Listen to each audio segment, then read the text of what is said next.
Bonjour, je voulais vous parler aujourd'hui de la démarche intellectuelle d'une équipe chirurgicale, de ses bons résultats, de ses autres résultats, de la façon dont nous les appréhendons et de la façon dont nous devons évoluer.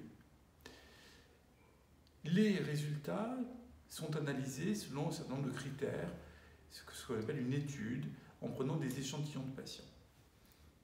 L'évaluation de la satisfaction du patient est faite, l'évaluation de la satisfaction du praticien est faite également, elle est comparée, et quand nous avons une discordance entre la satisfaction du patient et la satisfaction du médecin, nous essayons de comprendre ce qui n'a pas fonctionné.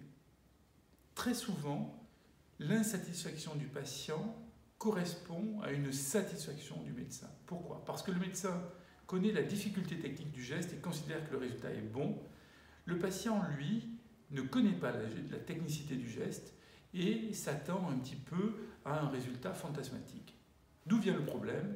Il vient très souvent d'une mauvaise communication entre le patient et le médecin lors de la première consultation, quand le médecin n'a pas assez expliqué, n'a pas assez transmis au patient la difficulté technique qu'il va rencontrer, les espoirs de réussir, les craintes de ne pas réussir en fonction de cette difficulté.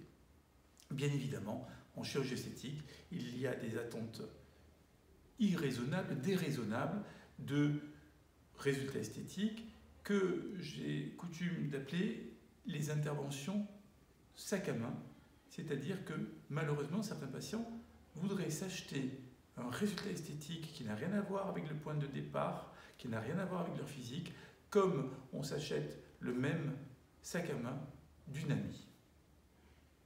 Voilà.